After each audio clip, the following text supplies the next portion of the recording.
Hi guys! ఈరోజు మనం bachelor style tasty and easy chicken curry ఎలా చేసుకోవాలో చూసేద్దాం.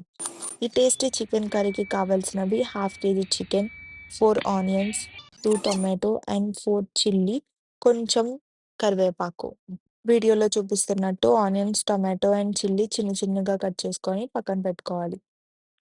కొంచెం ఆయిల్, జీరా, కట్ చేసుకున్న చిల్లీ అండ్ ఆనియన్ వేసుకొని గోల్డెన్ బ్రౌన్ కలర్ వచ్చేదాకా ఫ్రై చేసుకోవాలి. ఫ్రై అయిన ఆనియన్స్‌లో కొంచెం జింజర్ గార్లిక్ పేస్ట్ వేసుకొని, టమాటో వేసుకొని బాగా ఆయిల్ బయటకొచ్చేదాకా ఫ్రై చేసుకోవాలి. ఆనియన్స్ ఎంత బాగా ఫ్రై అయితే కర్రీ అంత టేస్టీగా వస్తది.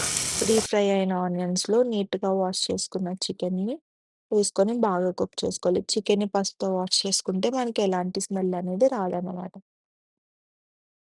వేసుకున్న చికెన్ మీద లిడ్ పెట్టేసుకొని ఒక 5 మినిట్స్ కుక్ చేసుకుంటే చికెన్‌లో ఉన్న వాటర్ అన్నీ బయటకొచ్చేస్తాయి.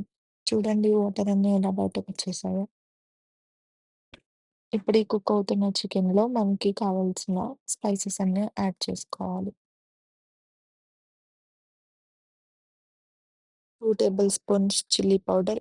ఇన్ కేస్ మీరు కొంచెం స్పైస్ ఎక్కువ తినేవాళ్ళైతే ఇంకొక స్పూన్ ఎక్కువ యాడ్ చేసుకోండి. 2 టేబుల్ స్పూన్స్ సాల్ట్ ఇది గూడా టేస్ట్‌కి సరిపడా యాడ్ చేసుకోండి. ఒక టేబుల్ స్పూన్ గరం మసాలా, ఒక టేబుల్ స్పూన్ ధనియాల పొడి అండ్ ఒక టేబుల్ స్పూన్ చికెన్ మసాలా. ఈ మసాలాస్ అన్నీ నేను ఆచి వాడుతున్నాను. ఎందుకంటే మనం పీజీలో ఉంటాము. మనం ఓన్ మసాలాస్ చేసుకోవడానికి మనకి ఎలాంటి సోర్సు ఉండదు కదా! అందుకని. ఈ మసాలాస్ అన్నీ చికెన్‌కి బాగా పట్టేటట్టు లిడ్ పెట్టుకొని ఒక 20 మినిట్స్ కుక్ చేసుకోవాలి. ఇప్పుడు ఈ కుక్ అయిన దాంట్లో మనం ఒక హాఫ్ లీటర్ వాటర్ వేసుకొని లిడ్ పెట్టుకొని ఇంకొక 10 మినిట్స్ కుక్ చేసుకుంటే మనకి yummy yummy tasty chicken curry ready అయిపోతది. మీకు కానీ చికెన్ కర్రీ నచ్చితే please like and subscribe. Thank you.